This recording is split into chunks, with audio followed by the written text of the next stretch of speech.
Hi guys, this is Shalu Tyagi and you are watching my channel Shalu Avisha life style. तो आज कोई vlog video नहीं है। आज हम टॉपिक पे बात करने वाले हैं ऐसे जिसको सुनकर ही बहुत डर लगता है।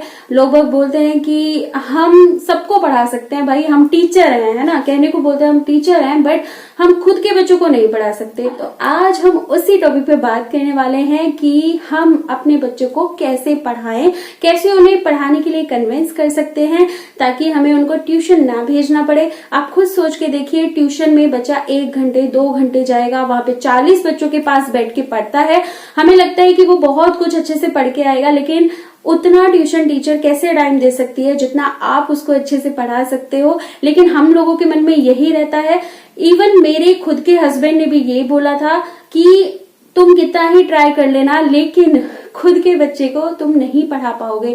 तो मैंने भी उनसे एक चैलेंज लिया था कि नहीं, मैं ये चैलेंज एक्सेप्ट करती हूँ कि मैं इसको पढ़ा के ही दम लूंगी। तो ये चैलेंज हुआ था जी 3 साल पहले, जब मेरी बेटी मेरे पास आई थी। एक्चुअली मेरी बेटी रहती थी मायके में, क्योंकि मुझे जॉब का इशू था, घर में कुछ प्रॉब्लम्स थी जॉब के रिगार्डिंग। तो घर की स्थिति को देखते हुए हमने डिसाइड किया कि मुझे जॉब करनी है और बच्चे की टेक केयर, क्योंकि मेरा मायका बिल्कुल पास में है। और मैंने आपको पहले भी बताया, डिप्रेशन एंजाइटी में जाने से बेहतर है अपनों की मदद लो। जो भी आपके रिलेटिव है, जो आपकी हेल्प करना चाहते हैं, उनकी हेल्प लेने में कोई बुराई नहीं है। अगर वो आपकी मदद करना चाहते हैं आपके बुरे वक्त में, तो जरूर लीजिए, है ना। और बिल्कुल पास में था, तो बेटी से हर दूसरे तीसरे दिन में आराम से हम दोनों एंजॉय करते थे, तो ऐसे कोई दिक्कत आई नहीं। तो अभी टॉपिक पे आते हैं और बात करते हैं कि किस तरीके से आप अपने बच्चों को जो है कन्विंस करें, कैसे बिठाएं पढ़ने के लिए, ताकि वो आपकी बात माने और अच्छे से पढ़ाई करें। तो करते हैं जी वीडियो को शुरू। तो जब भी आप अपने बच्चों को पढ़ने के लिए बिठाएंगे ना, तो आप पहले तो प्रिपेयर हो जाइए कि आपको बच्चे को पढ़ाने से पहले खुद को पढ़ाना पड़ेगा। जी हाँ, आपने बिल्कुल सही सुना, आपको बच्चे को पढ़ाने से पहले खुद स्टडी करना पड़ेगा। क्या सब्जेक्ट आपको पढ़ाना है, क्या टॉपिक आप पढ़ाना चाहते हो, वो आपको खुद उसको अच्छे से पढ़ना पड़ेगा, समझना पड़ेगा, तभी तो आप बच्चे को पढ़ा पाओगे ना, है ना। तो सारी चीजें पहले डिसाइड कर लीजिए किस तरीके से पढ़ाना है। जैसे हम अपने स्कूल में, अगर आप टीचर हो या फिर आपने बीएड किया है, तो आपको पता है लेसन प्लान हम बनाते हैं किस तरीके से बच्चे को पढ़ाना है। छोटा बच्चा है, 5th क्लास तक है, 8th क्लास तक के बच्चे को हमें बहुत प्यार से पढ़ाना होता है। बिल्कुल भी अगर आपने उसको पैनिक हो गए ना, क्योंकि छोटे बच्चों का मैं आपको बताती हूँ, अपनी बेटी का एक्सपीरियंस बताती हूँ। जब भी मैं उसको पढ़ाने बैठती हूँ अभी भी,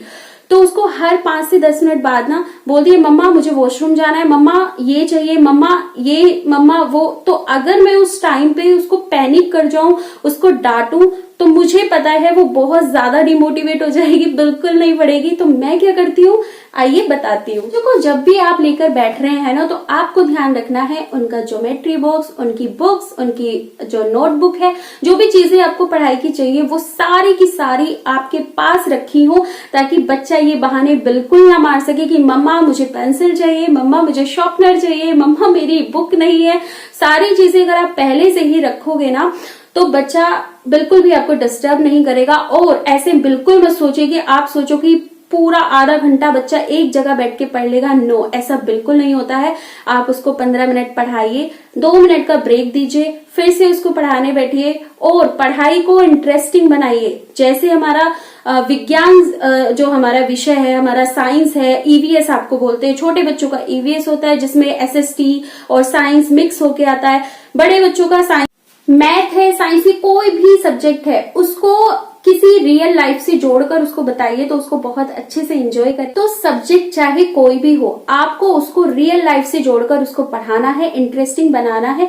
सपोज कीजिए कोई प्लांट का ही चीजें हैं, तो बाहर लेके जाइए, प्लांट उसको दिखाइए, उसके पार्ट्स उसको समझाइए। हर सब्जेक्ट का अपना ऐसा ही होता है, आप उसको रियल लाइफ दिखाइए। दूसरा, अगर कोई टॉपिक ऐसा है जो कि बच्चा बहुत एक्साइटेड हो रहा है कि अच्छा ये एनिमल का नाम पहली बार सुना है, तुरंत गूगल करिए, उसको दिखाइए कि बेटा ये ऐसे होता है। अगर आप उसको तुरंत के तुरंत उसके जो मन में कोशिश की रेमेडी उसको देते जाओगे ना, कहाँ पे वो वीक है, तो उनको बच्चे को पढ़ाना है, ना कि उसको डराना है पढ़ाई से। कि मतलब वो कहाँ पे आप उसको बोल रहे हो कि बेटा आ जाओ पढ़ाती हूँ, तो वो बोलेगा कि भाई कहाँ फंस गया भैया, कहाँ फंस गई, है ना।